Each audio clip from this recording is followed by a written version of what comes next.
Bonjour, donc aujourd'hui on va voir la méthode des rectangles qui permet d'obtenir une approximation d'une intégrale. Alors ici vous avez une fonction f dont la représentation graphique est en bleu, qui est supposée continue sur l'intervalle AB. Ici en plus elle est positive et croissante sur AB. Alors l'intégrale de a à b de f de x dx, que je noterai grand I, eh bien, c'est l'aire du domaine situé sous la courbe et sur l'intervalle AB. L'aire étant exprimée en unité d'aire. Donc ici, je prends l'aire du domaine situé sous la courbe. En fait, on devrait dire l'aire du domaine situé entre la courbe et l'axe des abscisses et les droites d'équation x égale a et x égale b. Donc je n'ai pas assuré ici ce domaine, puisque sinon on ne verrait plus rien après. Donc cette aire-là, exprimée en unité d'aire, c'est en fait l'intégrale, et que je note I. Alors cette intégrale I, on va l'encadrer par deux suites UN et Vn. Alors comment je vais trouver ces suites UN et Vn? Eh bien, je vais construire ici des petits rectangles verts, et je vais faire la somme des aires de ces rectangles, et je vais prendre ici les rectangles rouges, et je vais faire la somme des aires de ces rectangles rouges. Alors, comment on trouve ces rectangles? En fait, le segment ici, le segment AB a été partagé en n petits segments de même amplitude. Donc on obtient ici les abscisses, donc A0 c'est A, A1, A2, AN-1 et AN c'est B. Et j'ai donc N segments ici, N intervalles de même longueur. La longueur, eh bien, c'est B-A sur N. Delta, c'est B-A sur N, c'est l'amplitude de chaque petit segment. Alors comment je construis les rectangles en question? Alors le premier petit rectangle ici vert, c'est celui qui est en dessous, ici la courbe. Et sa largeur, c'est delta. Tous les rectangles, leur largeur, c'est delta. Et par contre, la hauteur du premier rectangle vert, c'est f de A0, c'est-à-dire f de A. Le deuxième rectangle vert, la hauteur, c'est f de A1. Et le dernier rectangle vert, c'est f de AN-1. Bien sûr, par construction, avec les hypothèses qui ont été faites sur la fonction, la somme des aires des rectangles verts, eh bien c'est UN, elle est inférieure à I. Maintenant pour les rectangles rouges, le premier rectangle rouge ici, sa largeur c'est delta, et sa hauteur cette fois-ci c'est f de A1. Le deuxième, la hauteur c'est f de A2. Et le dernier, la hauteur c'est f de AN, c'est-à-dire f de B. Et par construction, si je fais la somme des aires des rectangles rouges, eh bien, ce que j'appelle Vn, eh bien, cette somme-là, elle est supérieure à I. Donc, c'est le deuxième point. Alors maintenant, regardons UN. Alors, UN, c'est petit R1 plus petit R2 plus petit Rn, le dernier rectangle vert. Alors, le premier, on a dit que c'était f de A0 fois delta. Delta f de A0 plus le deuxième petit rectangle vert, et le dernier rectangle vert, c'est delta fois l'aire de ce dernier rectangle, c'est delta fois f de AN-1 plus delta f de AN-1. Bon, après, évidemment, il y a delta f de A0 ici, et avant, ici, il y a delta f de AN-1. Pour les rectangles rouges, l'aire du premier, eh bien, c'est delta fois la hauteur, c'est f de A1. Donc delta f de A1. Plus, etc. Le dernier, eh bien, l'aire, c'est le rouge, delta fois f de AN. Alors, avant, évidemment, l'avant-dernier rectangle rouge, ce serait celui-ci, Et ce serait donc delta fois f de an-1. Donc ça, c'est un, cette somme-là, et ça, c'est vn. Et on a cet encadrement de i. Alors ce que je vais faire vn moins un. vn moins un. Donc regardez ce qui se passe. Donc ici, j'ai delta f de A1. Donc en faisant la soustraction, ça et ce terme-là s'annule, etc.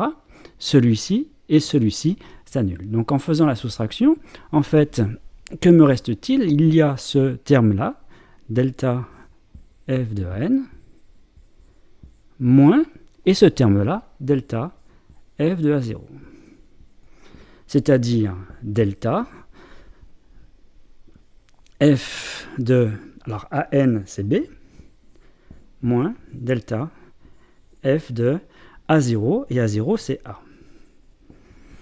Et donc en mettant delta en facteur, ça fait delta facteur de f de b moins f de a, et delta c'est ça. Donc ça fait b moins a sur n, facteur de f de b moins f de a. Bien. Donc Vn moins n, ça vaut ça. Or, quand n tend vers plus l'infini, f de b moins f de a, c'est une constante, b moins a, c'est une constante, donc tout ça, ça tend vers 0. Donc on a Vn moins un qui tend vers 0. Vn moins un qui tend vers 0, quand n tend vers plus l'infini. Alors c'est presque terminé. Alors c'est presque terminé, pourquoi? Parce que j'ai en fait ces données-là. J'ai Vn moins un ici qui tend vers 0, et I qui est donc compris entre un et Vn, et ça pour tout n. Alors n étant un entier supérieur ou égal à 1. Alors qu'est-ce qu'on peut déduire de ça? Alors remarquez ici que si je transpose le un, j'obtiens que I moins un,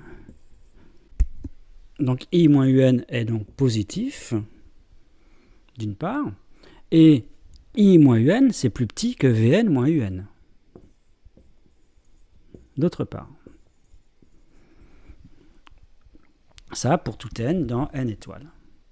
Or, Vn moins un tend vers 0.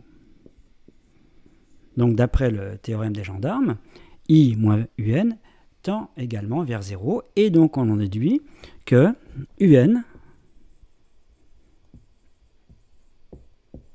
tend vers I, ainsi que Vn, puisque si un tend vers I, eh bien Vn tend vers I, puisque Vn moins un tend vers 0. Donc on a les deux ici qui tendent vers I. Donc In et Vn, en fait, ce sont deux suites qui convergent vers I, I étant donc l'intégrale de A à B de f de x dx. Alors vous voyez, voilà ce qu'on obtient. On n'a pas démontré par contre que Un et Vn étaient adjacentes. On n'a pas démontré que Un était croissante ou Vn était décroissante. Bon, c'est pas utile. On a simplement démontré cet encadrement et que Un et Vn tendaient toutes les deux vers I. Donc ça, c'est la méthode des rectangles. Alors, on va voir après la notation d'intégrale d'où elle vient. Mais d'ailleurs, je fais une petite remarque tout de suite au passage, de façon générale. Ça, c'est quelque chose d'intéressant. Imaginez que vous ayez un réel alpha. Et ce réel alpha, vous savez qu'il est encadré par deux suites Un et Vn. Vous ne savez pas que les Un et Vn sont adjacentes. Vous savez simplement que pour tout n, dans n ou n étoiles, alpha est compris entre Un et Vn. Et vous savez en plus que Vn moins Un tend vers 0. Eh bien, on vient de démontrer, c'est la même démonstration, ça implique que Un tend vers alpha et Vn tend vers alpha aussi. Donc quand vous avez deux suites comme ça, avec une différence qui tend vers 0, et vous avez une constante entre les deux, eh bien ces deux suites convergent vers cette constante. C'est ce qui se passe ici dans la méthode des rectangles. Ici, on a supposé, je rappelle, que la fonction était continue, positive et croissante. Si elle n'était pas croissante ni positive, ce serait donc différent. Mais la méthode des rectangles, elle est valable, simplement ici un cas simple pour comprendre la méthode. Ça, c'est donc une première chose. Et il y a donc une deuxième chose, c'est au niveau de la notation. Alors la notation de l'intégrale. Alors reprenons un peu la notation de UN. Non, UN, je vous rappelle ce que c'était. C'était delta f de A0 plus, etc., plus delta f de AN-1. Ça, c'est UN. Et Vn, c'est la même chose, mais sauf que ça commence ici par A1 et ça finit par AN. Donc, on peut mettre sous forme d'une somme. Ici, on peut mettre delta en facteur et mettre ici sous forme d'une somme. Donc, c'est la somme pour i allant de 0 à n-1 de delta f de ai. C'est une somme. On peut évidemment aussi écrire, c'est la somme pour i allant de 0 à n-1 de f de ai fois delta. Delta, en fait, c'est b-a sur n. Or, on sait que un converge vers i, l'intégrale. Alors, quand on passe à la limite, ce symbole de somme, ça devient en fait celui-ci. D'ailleurs, ce symbole-là, c'est un S allongé de somme. Donc, on va de A à B. Le f de ai ici, c'est le f de x. Et le delta, c'est le dx. Ça correspond. Ça, c'est un passage à la limite. Chaque composante ici de cette somme-là, eh bien, correspond à une composante dans cette notation-là. Donc, ça explique également la notation de l'intégrale.